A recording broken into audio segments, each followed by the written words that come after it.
And as we reflect on the representations of youth and hair, it is interesting to note that these themes are present not only in contemporary video work, but also in 19th century photographs. From carte de visite to cabinet and postcard formats, the collection of artist, curator, and editor of American Suburbs, Brad Feuerhelm, includes several photographs of hair. Brad has generously lent works to Grow It, Show It, and to wrap up our discussions, we'll have a brief talk on the theme of collecting photography while collecting hair. Welcome, Brad. Thank you for joining us today. So I Hello. think my first question to you is, when you did collect photographs, did you search for the topic of hair?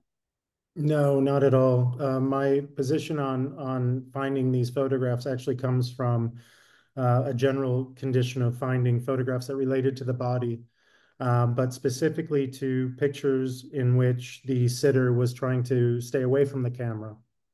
So when you have your back turned to the camera, inevitably these hair photos would end up coming into the collection.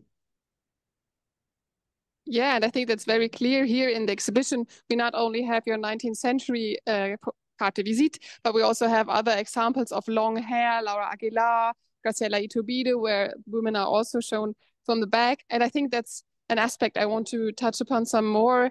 In many of the photographs, they show women from behind, showcasing their long hair. So what do you think was the perspective in the time and context of these when these photographs were taken? Yeah, I'm sure that it probably wasn't a regular thing for women to have their hair down as often, and that there would be a highlight on the hair as in how long the hair had grown.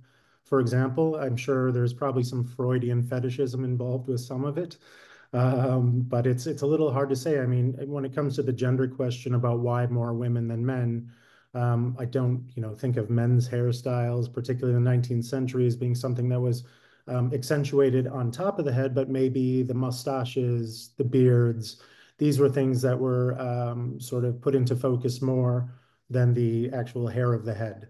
That's what I would guess. Yeah, thank you. I'm also wondering if there's some sort of sexual connotation to that, because, like, as you said, women were not allowed to let their hair down that much. So maybe this idea of building up a private context, and like, because like we always see them in front of their vanity cases, in front of painting, like doing leisure things. So Mm. just a guess on another connection there.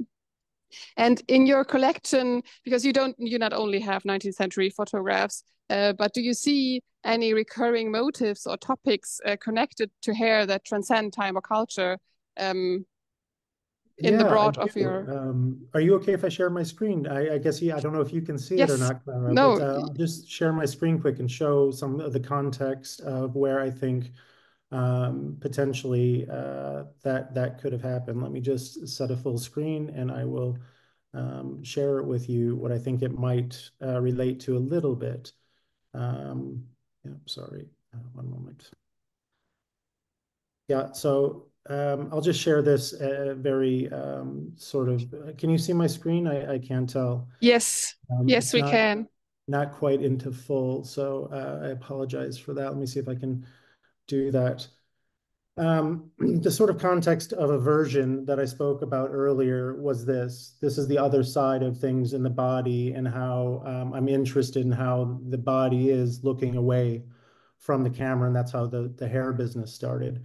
In terms of the tropes, I'm sure that there are different ways that we can think about the sort of fetishization of hair. But one of the ongoing sort of pursuits, particularly from 19th century, was the pursuit of hair as it related to a piece of remembrance or a piece of reliquary. This is a relic from the early 20th century, the postcards from the early 20th century, or things that objects that bear relation to the body of the deceased. And so you have this whole history of the Western tradition of reliquaries that relates to human sort of fragments, corporal fragments being put into the context of remembrance. And here, finally, you get the idea of hair that is actually put onto the postcard.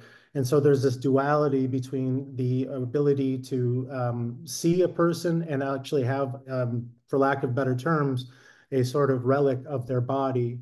And you see this in daguerreotypes of the 19th century, where they would actually put a piece of hair next to the sitter's portrait, particularly with infants with high infant mortality rate in the 19th century. So if I were to sort of say that there's another trope that's involved with the hair and the processing as it relates to photography as an ongoing measure, it's this way in which we think about the human body as a point of remembrance in its tactility and material value.